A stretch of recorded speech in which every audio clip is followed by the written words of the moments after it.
Je vais juste enchaîner sur le modèle d'équilibre général un peu plus général que je vais introduire, hein, que j'appellerai le précédent, c'est le modèle de Diamond-Murlis. Celui-là, c'est Diamond-Murlis étendu. La seule différence, c'est que je vais faire la même chose, hein, il y aura des L-biens, mais il y en aura deux catégories. Ceux qui doivent être taxés à des taux uniformes, sur lesquels il doit y avoir donc il y avoir des prix linéaires, et ceux pour lesquels il peut y avoir des prix qui sont non linéaires, qui s'appellent LL2. Et donc, en fait, pour chaque agent, j'aurai un ensemble budgétaire unique. À nouveau, je n'ai rien qui me permet j'ai un anonymat parfait des agents. Mon observation ne me permet pas de les séparer. Donc, il y a un ensemble budgétaire unique. Mais alors, cet ensemble budgétaire, il a une partie linéaire que je note B de F et de Pi. Il a une partie linéaire pour les biens qui appartiennent à L1 et une partie non linéaire pour les autres biens. Alors, je ne vais pas trop préciser comment ça se passe, mais grosso modo, vous avez un ensemble budgétaire qui a une partie qui est non linéaire et une partie qui est linéaire. On verra ce que ça donne, par exemple, dans le cadre d'un impôt sur le revenu avec des taxes linéaires sur les autres biens. Étant donné ceci, le formalisme est exactement le même. Il y aura des prix à la production P, des prix à la consommation Pi. Alors simplement ça pour les biens qui appartiennent à la première catégorie. Le secteur productif sera, lui, concurrentiel. Il y aura à nouveau une entreprise publique. Hein, et simplement les demandes que les agents adresseront au marché, que je note D de I, de Pi et de F, donc ils dépendront du vecteur des prix à la consommation, mais aussi de la partie non linéaire de l'ensemble, hein, que j'appelle B de F et de Pi. F étant indexant la partie non linéaire de l'ensemble. Donc je ne suis pas extraordinairement précis sur ce que je mets ici. Donc ce que fera l'agent, c'est qu'il fera au mieux sous la contrainte du fait que son panier de consommation appartient à cet ensemble B de F et de Pi. B de F et de Pi qui a une partie linéaire et une partie non linéaire. De même, qu'est-ce que c'est qu'un équilibre ? C'est simplement la donnée d'un système de prix P pour les productions, Pi pour la consommation, un ensemble budgétaire B de F et de Pi, est tel que, alors je me suis à nouveau trompé ici, Y de G devrait être ici, c'est une production, état de P égale D de Pi et de F, ça c'est la demande agrégée qui vient du secteur de consommation lorsqu'il y a la part Pi dans la partie linéaire et F qui détermine la partie non linéaire. Alors vous voyez bien que dans la partie non linéaire, il y aura ce qu'on appelle des contraintes d'autosélection. Dans la partie linéaire, si vous avez deux agents différents, ils choisissent des paniers de consommation différents, en principe, ils ont des préférences différentes. Dans la partie non linéaire, on aura des gros problèmes qu'on verra apparaître dans le cadre du modèle d'impôt sur le revenu avec ce qu'on appelle la contrainte d'autosélection. C'est-à-dire que les agents dans la partie non linéaire auront tendance on concevra la partie non linéaire de telle sorte que les agents qu'on sépare les agents, mais pas trop. On verra apparaître toute une problématique qui est vraiment caractéristique de la partie non linéaire. Alors, comme précédemment, l'équilibre sur le marché implique l'équilibre du budget de l'État, hein, et tout ceci est un cas particulier de modèle d'impôt non linéaire sur le revenu. Donc impôt non linéaire sur revenu, simplement, dans le cas il y a deux biens, et le revenu est taxé non linéairement. Donc c'est un cas particulier de ceci. Donc vous voyez que le modèle précédent est donc une extension du modèle de Diamond-Murlis, hein, alors que le modèle de Diamond-Murlis a comme cas particulier le modèle d'impôt linéaire sur le revenu. Là, le cas particulier, c'est le modèle d'impôt non linéaire sur le revenu. Donc, j'ai deux modèles généraux sur lesquels viennent se greffer deux modèles plus simples qui sont impôt linéaire sur le revenu et impôt non linéaire sur le revenu. Alors, je vais vous parler maintenant de la culture du first best. Alors, qu'est-ce que c'est que la culture du first best et comparée à la culture du second best ? Alors, les deux théorèmes de l'économie du bien-être, dont on a parlé beaucoup la dernière fois, que j'ai rappelé aujourd'hui, constitue une sorte de synthèse moderne de tout un savoir qui s'est accumulé, hein, qui a été synthétisé un petit peu, d'une façon un peu bourbakiste dans les années 60. C'est le modèle d'Arnaud Debreu, hein, mais qui s'y renvoie vraiment à la construction de la discipline. Hein. J'avais évoqué la dernière fois Stuart Mill, Dupuy, Walras, Pareto, Ricardo, etc. Et autour de ce théorème, il y a évidemment des débats savants qui sont aujourd'hui un petit peu assourdis et passés. Mais il y a aussi ce qu'on peut dire, toutes ces constructions intellectuelles ont influencé la profession des économistes. La profession d'économiste, elle n'est pas extraordinairement homogène, mais malgré tout, il y a des idées qui viennent. Et elle a fait émerger ce que je dirais une culture du first best, hein, qui est encore aujourd'hui assez influente. Et que j'essaierai d'opposer à une culture du second best qui est souvent en partie à construire d'ailleurs, etc. Alors qu'est-ce que c'est que la culture de first best? Qu'est-ce qu'elle fait émerger? Je vais énoncer un certain nombre de choses. Alors par exemple, elle dit, l'idée qu'il y a associée au first best, c'est que le marché fait émerger le bon système de prix. Dans les deux théorèmes d'économie bien-être, les prix qui émergent, c'est les bons systèmes de prix en un sens relativement fort. On va revoir là-dessus. Hein. En particulier, c'est le bon système de prix à la production, c'est le bon système de prix à la consommation, c'est sûr. Hein. Deuxièmement, il y a l'idée qui est assez liée, c'est que les gains d'efficacité, ils sont redistribuables d'une certaine manière. Ça, c'est lié au second théorème d'économie du bien-être. S'il y a des choses qui sont plus efficaces au sens évalué par le système de prix, eh bien, on peut leur distribuer de façon socialement souhaitable, je suis un peu vague là-dessus, hein, grâce au transfert forfaitaire. Ça, c'est lié à la culture du first best. Corrélativement, il y a les distorsions entre prix à la production et prix à la consommation qui sont coûteuses. Alors ça, c'est le premier élément de la culture du first best que j'avais longuement discuté la fois dernière. Hein. Je vous avais montré comment on partait du diagramme de Marshall-Dupuy avec le triangle de Harburger, et j'avais montré comment on généralisait l'idée de perte sociale jusqu'à la formule très générale que je vous avais donnée à la fin, où on avait vu que des choses sur le fait qu'il fallait baisser le prix des biens qui étaient plus taxés que leurs compléments et moins taxés que leurs substituts, etc. C'est peut-être le contraire, d'ailleurs, je ne suis pas tout à fait sûr. Donc ça c'était une idée. On va y revenir assez rapidement parce que c'est une idée de first best. C'est pas une idée de second best. En second best, les distorsions sont coûteuses, mais elles ont des inconvénients, hein, qui sont ceux qu'on analyse dans le first best, mais elles ont des avantages en contrepartie, hein, par exemple, elles permettent de leur distribution, etc. Dernier point, mais je prétends pas être exhaustif, mais vraiment dans la culture du first best, il y a le fait que les contraintes quantitatives sont tout à fait inutiles. Rationnement, ça ne sert à rien. La gratuité, ça ne sert à rien. Alors, je ne parle pas pour les biens collectifs, hein, parce que là, on n'est pas dans les biens pour les biens privés, ça ne sert à rien. Donc, l'inutilité des rationnements. Juste un petit commentaire. Je distingue ce que j'appelle cette culture du first best, ce qu'on pourrait appeler la philosophie libérale. Alors, la philosophie libérale, c'est très loin d'être clair, mais c'est une philosophie économique, politique. En économie, il y a beaucoup de variantes de la philosophie libérale. Là, je parle vraiment de les idées qui sont libérales au sens large, mais issues du travail technique des économistes, hein, pas les idées libérales plus fondamentales ou plus mystérieuses ou plus religieuses qui sont aussi fortement présentes dans le débat public. Donc je vais essayer j'avais déjà discuté ceci, je vais y revenir et je vais discuter les autres points, hein, étant donné que ces discussions sont séparées mais pas indépendantes.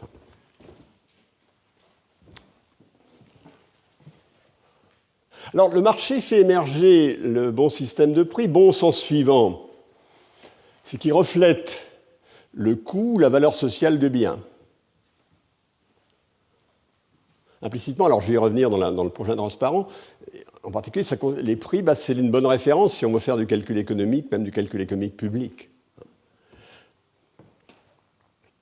Et évidemment, il n'y a pas unanimité sur cette affirmation. Hein. Il y a toute une tradition, la tradition marxienne, je ne sais pas si je dois l'appeler marxiste, parce que je ne suis pas sûr que Marx lui-même y aurait adhéré, mais la tradition marxienne, c'est que les prix ne reflétaient pas les bonnes valeurs sociales. J'ai entendu beaucoup de mes amis dans les années 70 me dire que si on avait les valeurs travail, comment les choses iraient mieux. C'est un discours moins répandu, même peut-être qui n'est plus du tout compris, mais ça existait, bien entendu. La tradition sraffaïenne, hein, qui met l'accent sur le niveau du taux de profit dans la détermination du système de prix, sans mettre à l'arrière-plan les idées de valeur sociale, etc. Bien entendu, cette conception, il y a des tas de bémols qu'il faut lui apporter. Il y a beaucoup d'imperfections du système de prix par rapport au modèle théorique, par rapport au système de prix idéal qui émerge de notre modèle théorique. D'abord, dans le système de prix, très souvent, il y a des... Si on prend le modèle théorique global, il faudra inclure des externalités. Les prix devraient refléter une bonne tarification des externalités. Dans le monde réel, il y a beaucoup d'externalités qui ne sont pas du tout internalisées. Donc les systèmes de prix qui ne reflètent pas, qui reflètent cette non-tarification des externalités, ils ne sont sûrement pas vrais en un sens très profond. Il y a la concurrence oligopolistique, les prix sont supérieurs aux coûts marginaux, donc aux valeurs sociales ici. Il y a les asymétries d'information. Il y a toutes les externalités du savoir technique. Nous sommes dans une économie dans laquelle les technologies dépendent beaucoup de savoir technique, c'est-à-dire de biens collectifs, etc. Est-ce que les prix qui leur sont implicitement donnés par le marché sont les bons prix? Dieu seul le sait, mais c'est sûrement pas vrai. Donc la bonne formulation, c'est que dans une économie de marché, le sens du biais entre les valeurs sociales, c'est-à-dire la valeur qu'on devrait socialement attribuer aux biens et les prix, n'est pas a priori évident. On n'a pas de distorsion systématique. On ne peut pas dire le prix des fraises est vraiment très inférieur à leur valeur sociale, etc. On n'a pas d'idée très claire là-dessus. Alors, c'est évidemment aussi, et là j'y reviens, c'est quelque chose de relativement vague. De quel prix parle-t-on? Puisque dans le monde réel, on a des prix à la production, des prix à la consommation qui ne sont pas exactement les mêmes. Alors, malgré tout, le fait que les prix fournissent les bons indicateurs, c'est un élément de doctrine commune au calcul économique public, tel qu'on l'a effectué. On continue à l'effectuer, il y a beaucoup de raisons pour lesquelles les choses ont changé, mais au calcul économique public tel qu'on le préconisait dans de nombreux pays. En particulier, j'ai été amené à connaître ce qu'on faisait en France. En France, le calcul économique public, celui avec lequel on déterminait les investissements publics, etc., il était fondé sur une idée, c'est que les prix de marché fournissent les bons signaux des coûts sociaux. On utilise dans le calcul économique les prix de marché. Et puis un bémol à cette idée, un bémol assez important, c'est que le taux d'actualisation, lui, il doit être choisi par le centre, par l'État. Alors, dans quelle mesure il était malgré tout différent de ce que suggérait le marché, c'était pas tout à fait clair, puisqu'on essayait de mesurer la productivité marginale du capital, et on disait que c'était le bon taux d'actualisation sociale. À nouveau, on faisait référence un petit peu au marché. Mais il y avait l'idée qu'il y avait une dichotomie entre quelque chose qui était choisi par le planificateur, qui relevait de son rapport à l'avenir, et quelque chose qui relevait du marché. Alors, quelle est la justification soft de ceci? C'est que tout accroissement de surplus, mesure avec le système de prix, est redistribuable de façon avantageuse pour tous. C'était un peu dans l'idéologie des praticiens du calcul économique. Nous, on fait des choses, on ne sait pas le redistribuer, c'est au gouvernement de redistribuer. Donc il y avait un petit peu cette idée. Alors naturellement, j'ai dit tout à l'heure, c'est vague, ce qu'il faut prendre les prix à la production, les prix à la consommation. Alors si on prend le point de vue, par exemple, du surplus et la Dupuy, puisque je parle du calcul économique, Dupuy, c'est le père des ingénieurs économistes, ça suggère plutôt de prendre le prix à la consommation. Pourquoi? Parce que si on passe de Y plus DY et que pi dy est positif, donc le surplus d'un investissement est positif, le surplus des consommateurs va s'accroître, soit parce qu'il est distribuable par des transferts forfaitaires, soit parce qu'il augmente la valeur de la fonction d'utilité sociale qui est associée ici. C'était plutôt l'idée qu'il y avait dans le calcul économique public en France, tel que je l'ai connu. De toute façon, si les prix à la production sont égaux aux prix à la consommation, on n'a pas de problème de choisir entre l'un et l'autre. Alors cette conception, malgré tout, alors là c'est une parenthèse, elle a été mise en question, en particulier au détour des années 80, il y a eu un mouvement pour qu'on prenne en compte ce qu'on appelle les aspects macroéconomiques ou les effets macroéconomiques des projets. Vous trouverez un excellent rapport dont je suis un des rédacteurs qui a été fait pour le plan en 1984 sur ce sujet, un calcul économique et des équilibres. Et l'idée, c'est est-ce qu'il faut mettre un prix fictif pour l'emploi créé, est-ce que l'emploi créé, est-ce que lorsqu'on fait un investissement, on devrait compter le coût en emploi inférieur à son coût de marché pour créer plus d'emplois? Est-ce qu'on devrait avoir un prix fictif pour la devise? Et la question que je vais me poser, moi, c'est qu'est-ce qui se passe dans un monde de seconde best simple tel qu'on va l'avoir ici? Est-ce qu'on garde l'idée qu'il faut utiliser les prix marché?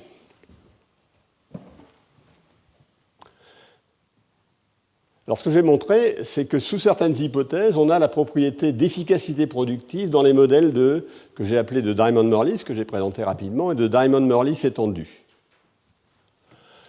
Alors qu'est-ce que c'est que l'efficacité productive ? Eh bien, ça veut dire que le système des prix à la production fournit les bons signaux. Le bon signal pour le calcul économique, le bon signal des valeurs sociales des biens, dans ce monde-là, alors je dis dans ce monde-là, à l'optimum, une fois que les choses ont été optimisées, c'est le système des prix à la production.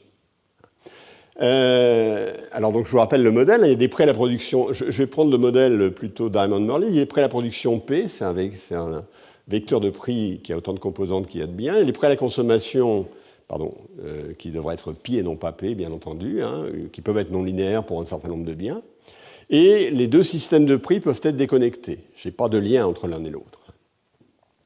Alors qu'est-ce que je fais dans ce monde ? Je vais essayer de voir qu'est-ce qu'est un optimum social. Alors cet optimum social, il va dépendre de la fonction d'utilité sociale que je vais prendre. Là, je dis, je maximise la somme de V de H, de pi et de R. Alors, qu'est-ce que c'est V de H ? C'est le nom de Monsieur H, dont ces caractéristiques sont derrière, bien sûr, pas explicitées. Pi, c'est le système des prix à la consommation. Grand R, c'est le transfert forfaitaire uniforme. Alors, pardon, je me suis remis dans Diamond-Morley, là, les prix, mais je ne suis pas dans le prix non linéaire, excusez-moi. Je suis vraiment dans Diamond-Morley stricto sensu. Donc, il y a grand R, pi a autant de coordonnées que P. Et puis, il y a les contraintes de rareté, qui cette fois sont écrites correctement, contrairement à ce qui se passait dans les précédents transparents. Donc la demande qui vient du secteur de consommation est inférieure à ce qui vient du secteur productif, qui vient du secteur concurrentiel, confronté au système de prix P, ou du secteur de la consommation, du secteur public. Alors qu'est-ce qu'on peut appeler... Donc, là, j'ai pris une fonction d'utilité particulière. J'aurais pu mettre des alphas de H. J'ai essayé de maximiser au sens de Pareto. Je ne regarde pas tellement. Je maximise ici la fonction d'utilité utilitariste, mais je pourrais mettre des alphas de H pour tenir compte du fait qu'il y a les gens qui ont les caractéristiques H sont plus nombreux. Ils ne sont pas également distribués entre les caractéristiques, etc. Donc je mets la fonction sous une forme extrêmement vague. Et ce que je vais appeler... Quel est mon problème social ? Comme problème social quasi-utilitariste, pseudo-utilitariste, mais dans ce monde qui tient compte des contraintes informationnelles. Toutes mes contraintes ici reflètent les contraintes informationnelles. Quel est le problème ?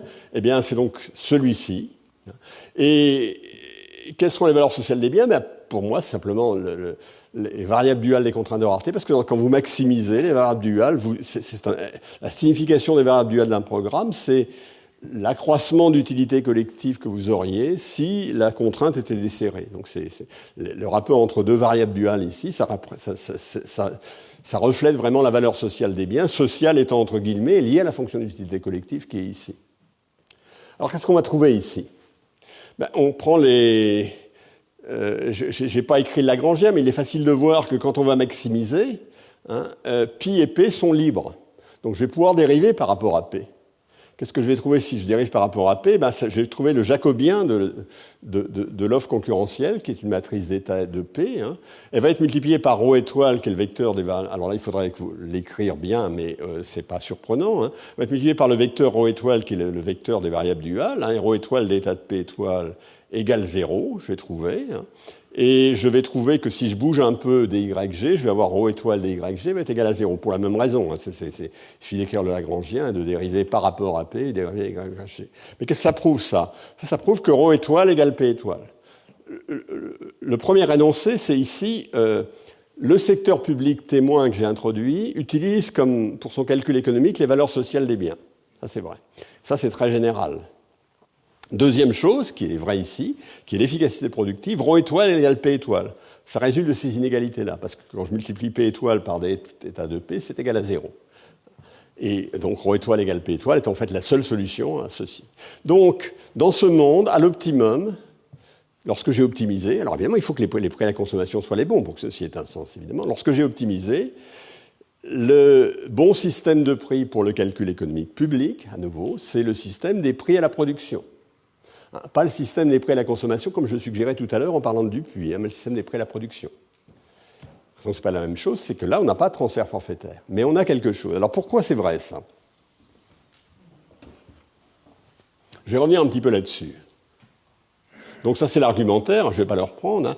Mais ce qui est évidemment très important, c'est que la question de savoir jusqu'à quel point ceci est vrai est très importante, parce qu'elle gouverne pas mal de réponses à des questions que je vais poser tout à l'heure. La raison pour laquelle ceci est vrai, c'est que je peux faire varier P librement, sans affecter pi R. Imaginons par exemple que pi et P soient liés, c'est-à-dire que quand je bouche P, alors il y a deux biens qui ont le même taux de taxe, ça veut dire qu'il y a des prix à la consommation qui sont liés, hein, ou qu'ayant deux prix à la consommation donnés, lorsque je les bouge, je suis obligé de bouger deux prix à la production donnée. Alors ce raisonnement tombe. Il tombe formellement, je ne peux pas dériver par rapport à etc. Et il tombe à cause de l'intuition suivante.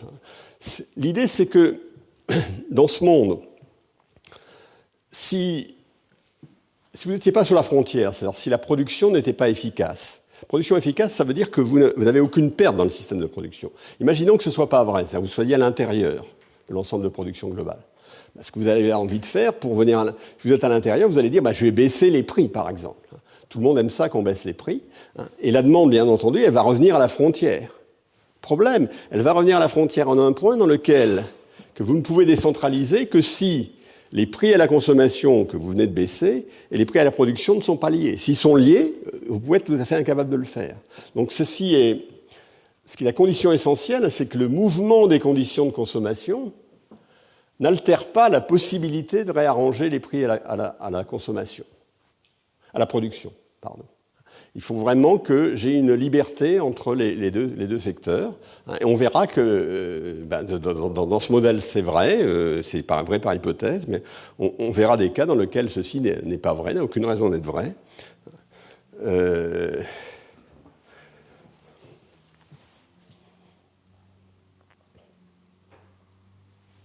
Alors, culture du first best.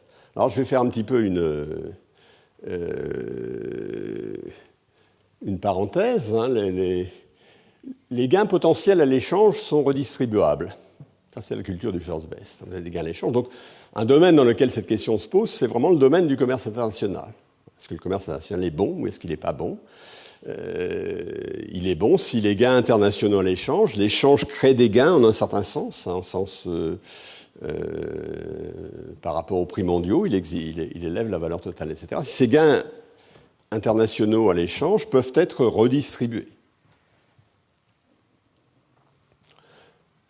Alors, qu'est-ce qu'on sait là-dessus ?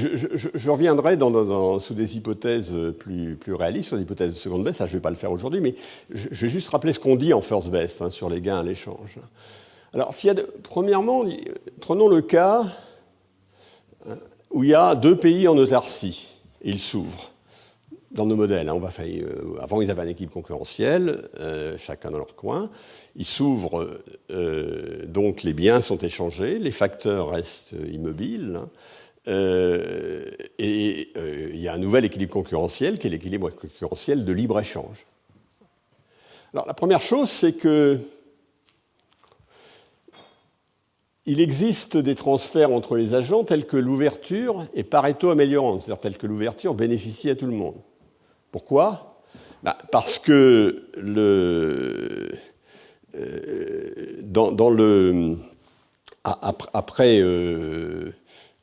quand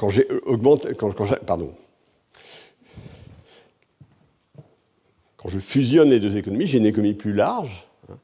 Et cette économie plus large, je peux choisir n'importe quel optimum de Pareto.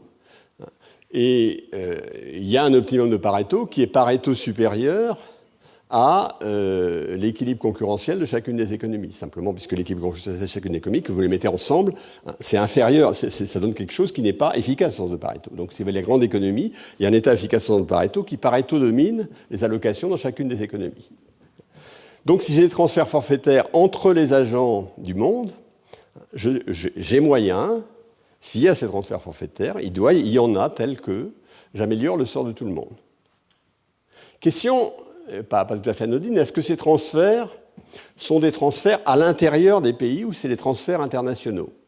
De façon générale, la seule chose qu'on peut dire, c'est des transferts internationaux. C'est pas Alors, il y a un théorème qui dit que ces transferts sont les transferts à l'intérieur des pays si les facteurs rares, c'est-à-dire le travail et le capital, ne sont pas mobiles. Donc, quand le travail et le capital ne sont pas mobiles, les facteurs rares ne sont pas mobiles, alors vous pouvez concrétiser par des transferts forfaitaires les gains à l'échange, de telle sorte que tout le monde y gagne à l'intérieur de votre pays. Ce n'est pas vrai si les transferts sont mobiles, c'est-à-dire qu'il faudrait des transferts internationaux. Alors, bien entendu, est-ce que cette seconde affirmation reste vraie, par exemple, en seconde baisse, c'est-à-dire lorsque vous n'avez plus, si évidemment lié fondamentalement au fait que vous avez cet énoncé repose sur l'existence de transferts forfaitaires. Est-ce qu'en l'absence de transferts forfaitaires, vous avez encore cette propriété? C'est intéressant. Alors, c'est lié à l'efficacité productive. On reviendra un petit peu sur ce problème. Deuxième problème, dans un monde de first best, un monde de premier rang, c'est la culture du first best, dont je viens de donner un exemple. Plus on est de fous, plus on rit. Plus on est dans le même système d'échange, c'était au niveau du commerce, mieux on est. Aussi, si vous avez deux communautés qui vont produire un bien collectif, qui est le même dans les deux communautés, il faut mieux qu'elles se mettent ensemble pour produire ce bien collectif. Donc deux communautés, intérêt à fusionner pour produire un bien collectif, c'est complètement évident. S'il y avait des gens qui étaient moins bien après qu'on ait fusionné dans un nouvel équilibre de Lindahl, on les compenserait avec des transferts forfaitaires, ce serait facile à voir. Et donc il n'y a pas de problème. Est-ce que c'est vrai avec les outils qu'on a, avec des outils de seconde baisse? La réponse est que ça dépend des outils de seconde baisse que l'on met, mais ça peut être grossièrement faux, bien sûr. Donc la culture du first best ne s'étend pas, je vous le montrerai aussi un peu plus tard, au second best, dans ces domaines. Alors, je reviens sur le deuxième de mes chapitres, qui est la nocivité des distorsions. Et donc les distorsions ne sont pas bonnes. Les distorsions ne sont pas bonnes. Si le prix à la production et les prix à la consommation sont écartés, ne sont pas bonnes. Là, je viens de vous dire, malgré tout, il y a des distorsions optimales. Donc, alors, est-ce qu'il y a une contradiction? Non. Comme je vous l'ai dit tout à l'heure, il n'y a pas de contradiction, simplement parce que le coût des distorsions, le coût, en quelque sorte, d'efficacité des distorsions est compensé par les avantages qu'elles ont en termes. C'est ce qu'on va essayer de voir ici en termes de distribution des revenus. Donc je vous rappelle la formule que je vous avais montrée la fois dernière, sur l'accroissement de la perte sociale lorsqu'on bougeait un petit peu les prix à la production et les prix à la consommation, dans un monde très simple où l'accent était mis sur les distorsions de prix d'un seul bien. Et c'était de la forme, l'accroissement de la perte était de la forme moins T dd sur dpi dpi. Et on avait vu que cette formule était généralisée. Alors j'espère que j'ai gardé tous les bons signes.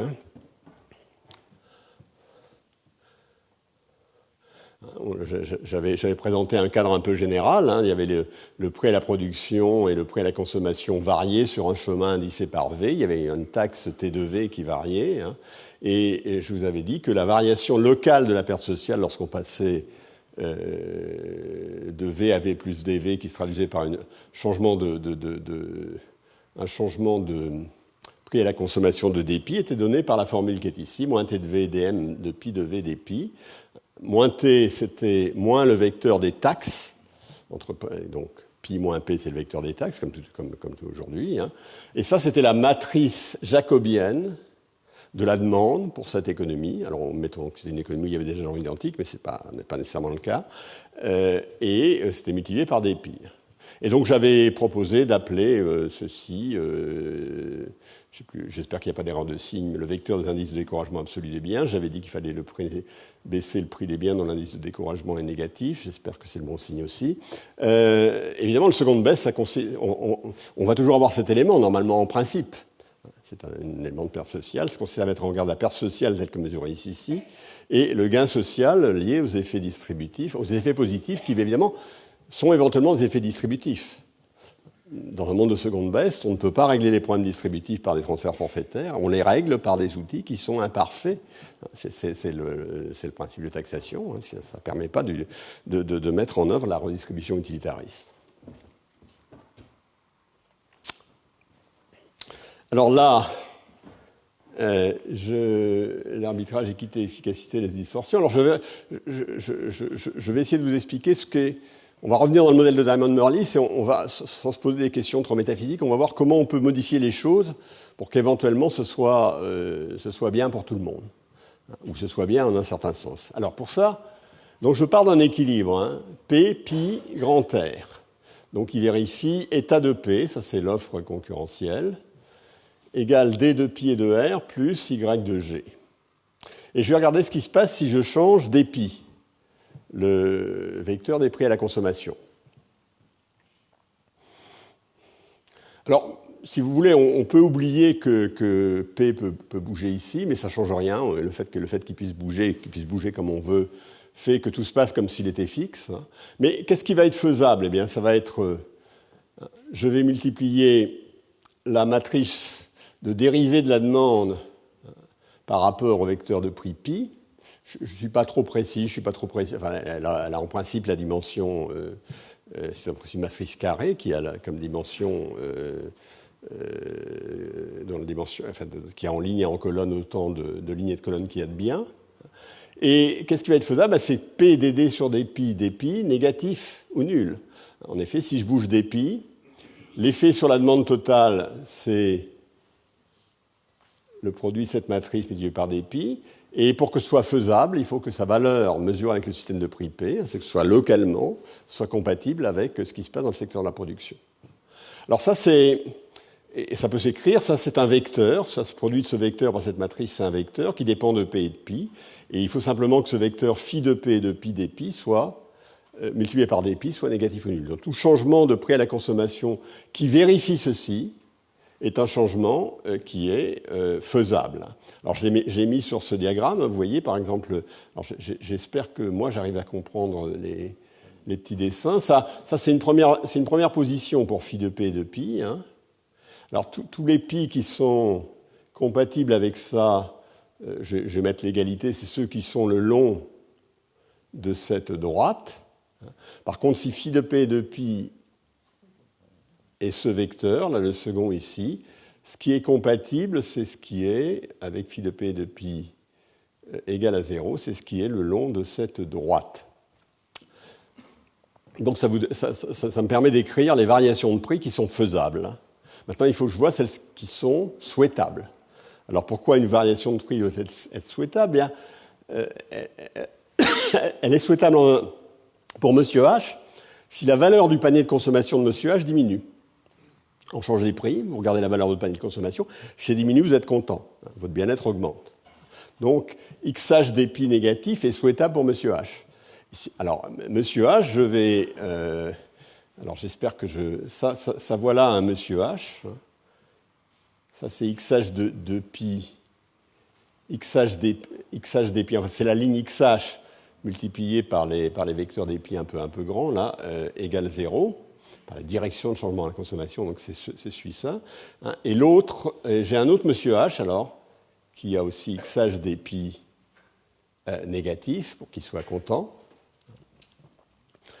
Et si c'est vrai pour tous les H, comme là pour les deux que j'ai donnés ici, ça veut dire que ce changement de prix à la consommation est Pareto améliorant.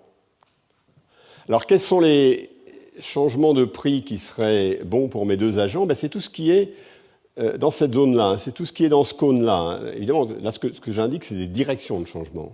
C'est tout ce qui est dans ce cône qui est visualisé ici. Donc ça, si je fais changer les prix à la consommation dans ce cône, les agents finaux, les consommateurs, sont contents. Alors, ce qui est faisable, ça dépend, évidemment, si, lorsque vous êtes ici, là, lorsque vous avez ce vecteur phi de P et de pi, vous voyez bien qu'il y a toutes les variations de prix qui sont là, hein, elles sont faisables et Pareto améliorantes. Alors, dans l'autre hypothèse, si je ne me suis pas trompé, hein, il n'y a aucune variation de prix, donc vous voyez ce qu'on peut faire et ce qui est faisable du point de vue des prix à la consommation, ou quelque chose qui va apparaître ici, eh bien, il n'y en a aucun qui est Pareto améliorant. Donc, il y a deux situations. Soit le vecteur phi de P et de pi est dans le cône engendré par les XH, soit il n'y est pas. Dans un cas, on peut faire des bonifications de prix à la consommation qui sont bien bénéfiques pour les autres agents. pour tout le monde. Dans l'autre cas, on ne peut pas le faire. Quand on ne peut pas le faire, ça veut dire que localement, on est dans un état où on ne peut pas améliorer le bien-être de tout le monde. Donc on est dans un état, localement, Pareto efficace au sens de Pareto, mais de second rang. Donc vous voyez que l'analyse nous donne, premièrement, comment il faut faire pour, lorsqu'on n'est pas en état efficace, comment on peut améliorer les choses, c'est la théorie de la réforme fiscale, et nous montre également qu'est-ce qui va se passer lorsqu'on ne pourra plus améliorer les choses.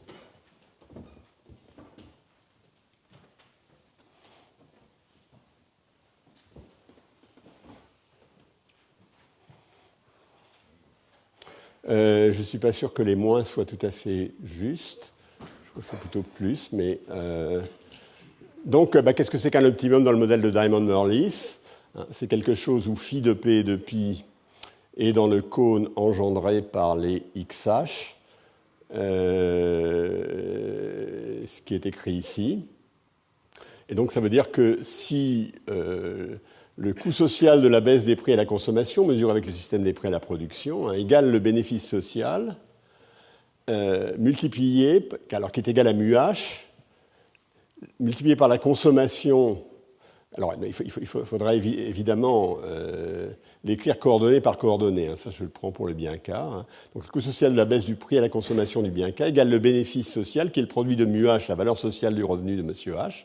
J'interprète ces coefficients comme les valeurs sociales du revenu, multipliées par la consommation de monsieur H, son bien K.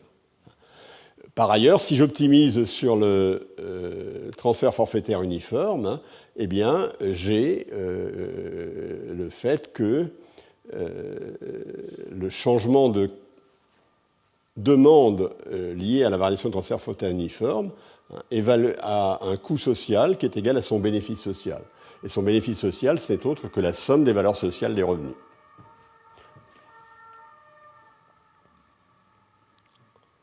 Bon, alors je vais... je crois qu'à ce stade, je ne vais pas insister...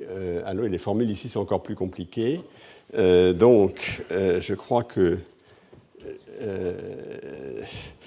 bon, ça fait simplement le lien, ce que je voulais faire ici, mais je crois qu'on est un peu en phase finale de séance qui, bien qu'elle n'ait pas duré 2 heures, ont été extrêmement denses. Donc je crois que vous êtes peut-être un petit peu fatigué. Alors, qu'est-ce qui se passe?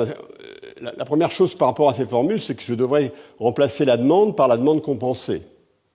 Si je remplace par la demande compensée, là, j'aurai la demande compensée, mais j'aurai des effets revenus qui vont passer de l'autre côté.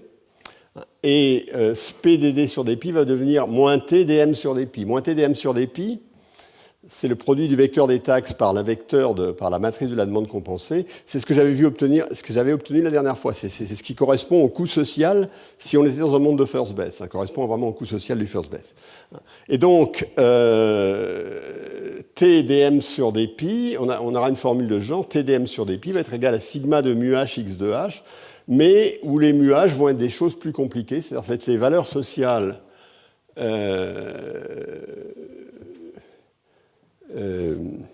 oui, alors ça, cette formule n'est pas juste, donc c'est plutôt les formules qui sont à la page suivante qui sont justes. Donc je vais remettre ici, pardon, TDM sur dpi va être égal à sigma de nu h xh, où nu h va être égal à mu h moins p ddh sur dr. C'est-à-dire que vous allez regarder la valeur sociale du bien, mais vous allez défalquer le coût social qu'il y a de donner une unité de revenu à l'agent, qui est p ddh sur dr. Et la somme de ces valeurs sociales nettes est égale à 0, parce que vous optimisez sur les... C'est justement la formule qui vous dit que vous avez optimisé sur les R. Et donc la formule qu'on appelle formule de Ramsey à plusieurs personnes, j'espère qu'il n'y a pas d'erreur de signe non plus à nouveau, c'est celle-là, qui vous donne d'un côté TDM, alors je l'ai écrite pour le bien K, donc j'ai spécifié la matrice, qui vous dit que TDMK sur dpi, divisé par XK, alors TDMK sur dpi, c'est ce qu'on appelle l'indice de découragement du bien K, est égal à la somme de nu h. Alors, la somme des nu h, c'est égal à 0, donc c'est la valeur sociale nette des revenus, multipliée par nu de h, donc c'est pour les agents de catégorie H, xk de h, c'est pour les agents de catégorie H, divisé par xk, qui est le total des xk de h. Donc ce terme-là est la covariance, ce terme-là est lié à l'indice de découragement du bien tel que j'avais défini la dernière fois, Et celui-là est lié à la covariance entre la valeur sociale nette des revenus et les parts de consommation. Alors vous allez dire tout ça, c'est pas très clair, donc c'est pas très difficile à interpréter. Hein. Juste en cette fin d'heure, c'est un peu plus difficile, mais ça n'a rien de difficile. Il faut simplement y passer un petit peu de temps. Ça donne des formules de taxes qui sont très loin d'être évidentes. Les taxes optimales dans le modèle de Diamond-Morley, c'est assez difficile à comprendre, c'est assez difficile à spécifier tant qu'on ne met pas des hypothèses extrêmement précises sur la consommation, etc. Mais c'est le type de formule qu'on a et qui reflète l'existence d'un arbitrage entre les pertes d'efficacité qu'on avait mises en exergue la fois dernière et les gains dits au distributif. Donc, cette partie étant faite, la prochaine fois, je ne reviendrai peut-être pas là-dessus. Je comptais faire aussi l'arbitrage coût-bénéfice des distorsions dans le cas de l'impôt sur le revenu, mais je le ferai peut-être plus tard. Je reviendrai sur la contrainte quantitative et je vous parlerai de la théorie pure de l'impôt sur le revenu. Alors la théorie pure de l'impôt sur le revenu, on verra, on essaiera de répondre à toutes les questions auxquelles on se pose. Est-ce qu'il faut un revenu minimum Est-ce qu'il faut des taux de taxation marginaux positifs Qu'est-ce qu'on fait avec les gens qui sont très riches, qui dans notre modèle ont beaucoup de productivité, etc. Comment ça dépend des objectifs redistributifs, etc. Donc on essaiera de répondre à l'ensemble de ces questions. Hein. Pour aujourd'hui, je crois que on va en rester là. Et donc je vous dis à la semaine prochaine et on se retrouvera pour 1 heure. Merci.